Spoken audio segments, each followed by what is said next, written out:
Our life is once in a lifetime. If one's not willing to take the chance, then this life, it's going to pass right on by. 3 years ago, these words had absolute relevance on my life. To set the scene, I was preparing to enter my junior year at Quincy High School. Up until that point, I was having a great time as an underclassman. I had awesome teachers, made wonderful memories with friends, and was always staying busy with my FFA projects. But even with all of my so-called success, there was something missing. There was something that I had to dare myself to do. Now, before I can get too carried away, I need to go back a couple years so you folks can understand who this guy really is. When I was 10 years old, the most extraordinary thing happened to me. I was introduced to the game of football.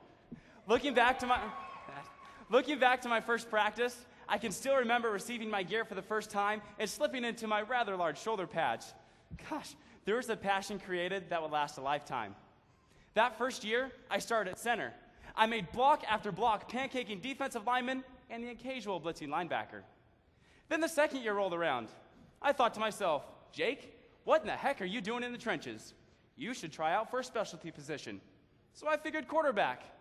I remember tryouts. I lined up behind center, I took the snap, and I let that ball sail.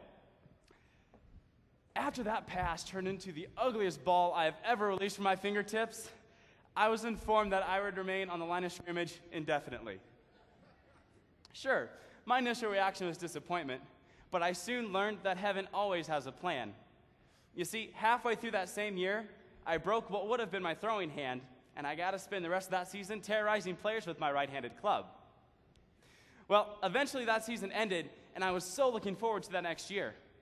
I remember I spent that offseason running, working, doing anything to pass the time more quickly. But when fifth grade tryouts rolled around, I didn't show. Looking back, I can't really remember the reason why I didn't play that year. Might have been because my father and I were the only two left to take care of livestock. Perhaps it was because I was becoming more involved in the auction industry. But for whatever the reason, I didn't show. I didn't play that year, the year after that, or the year following that one. In fact, for the next 5 seasons, I watched from the sidelines. Yeah, I kept myself busy with other things that I enjoyed, but I so desperately wanted to get back on the field. But whenever I considered playing ball again, I'd just psych myself out of it. I'd think to myself, Jake, how can you possibly have a chance? You've been out of the game so long, there's no way you can match up against the other guys. Ultimately, I was scared of failure. But then one day, in the spring of my sophomore year, I was in the back lot of my family's farm.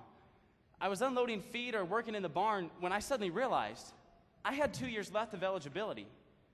2 years to go out and take a chance on something that I literally wanted since I was a little kid. I had a window of opportunity that would soon shut on me forever. So I went for it. I took that chance. I called the head coach and I signed up for spring training. When all was said and done at the end of my career, I started every single game, was named co-captain to the varsity football team, and was selected as the second all-conference center. I knew I had one shot at happiness with football. And luckily for me, I knew when that shot would run out. Not everybody's that lucky, though. Take my buddy Ryan, for example.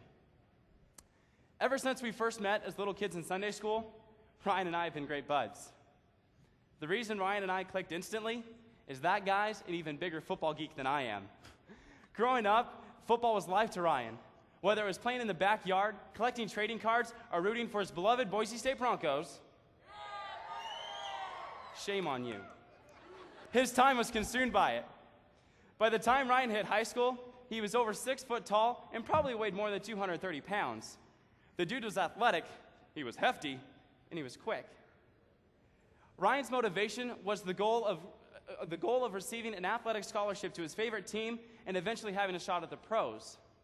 The start of his sophomore season, all was looking great. He was starting on the offensive line and at middle linebacker. He was playing well, and everyone thought he had a great chance at achieving his goal. Till September, that is. You see, one night, the mighty Jacks of Quincy traveled to the Yakima Valley to take on a conference foe. Sometime in the first half, Ryan was playing his typical linebacker position. On a particular play, the opposing running back ran right up the gut. Ryan, being the stud that he was, he made that routine tackle, and he lit him up. But when Ryan made contact with that player, he fractured his neck. In less than a second, his career was over. He never had a chance to hit his prime, and he was through. All of his dreams, his plans, he never had a shot to go after him. Me, I knew how much time I had left at the start of my junior season, but Ryan, his time was stolen from him. Whenever I was out on the field and I was hurting or I was tired and I needed something to help me through the pain, I'd think of Ryan. I would think of him and thank God that I still had a chance to live out my dream and play football. But the more I think about it, Ryan's story, it hasn't just motivated me on the football field, because it's not just another sports story, but it's a real life story. You see, the moment his neck broke, his plans had to change.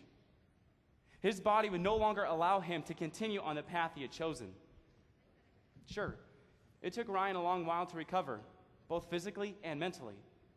The thing he loved most in this world was gone, and there was not a thing he could do to bring it back. But instead of giving up, throwing in the towel, Ryan, he kept his feet pumping.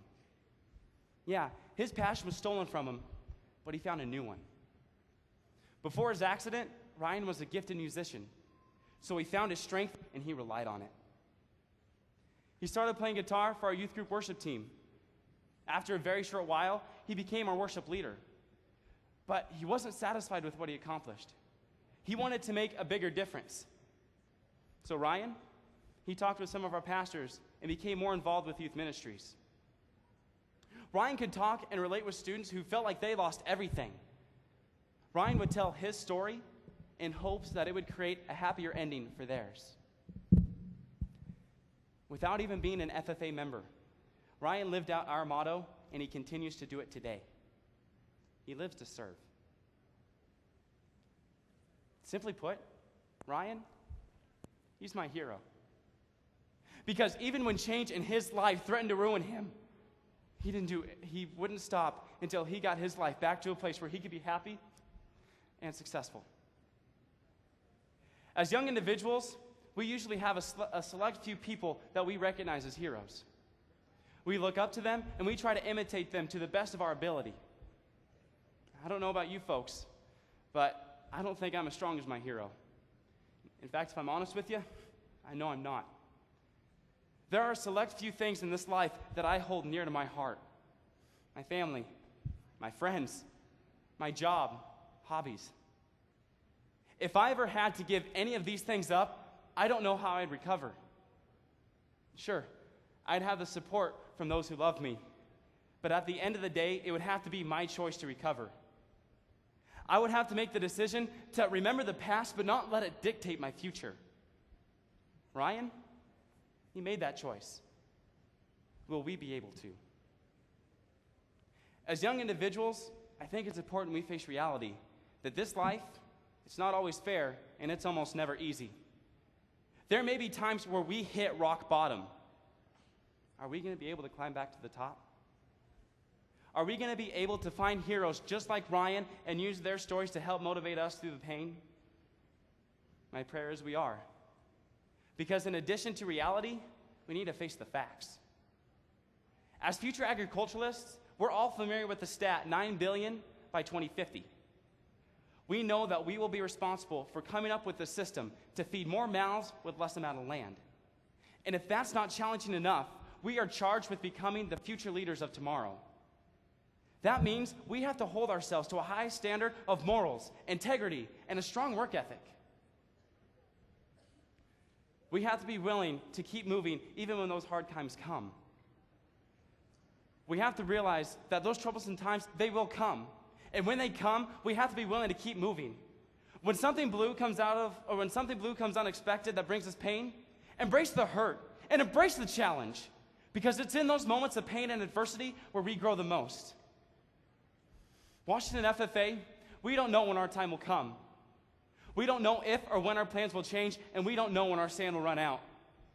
Just like Ryan, our goals may have to change in the blink of an eye. So it's our responsibility to live for the moment. Each and every day, we have the blessing to go out and do something that we were born to do. Yeah, the challenge can be scary and the road difficult, but that's when you have to find the motivation. And that, my friends, is when you dare yourself to move. I dare you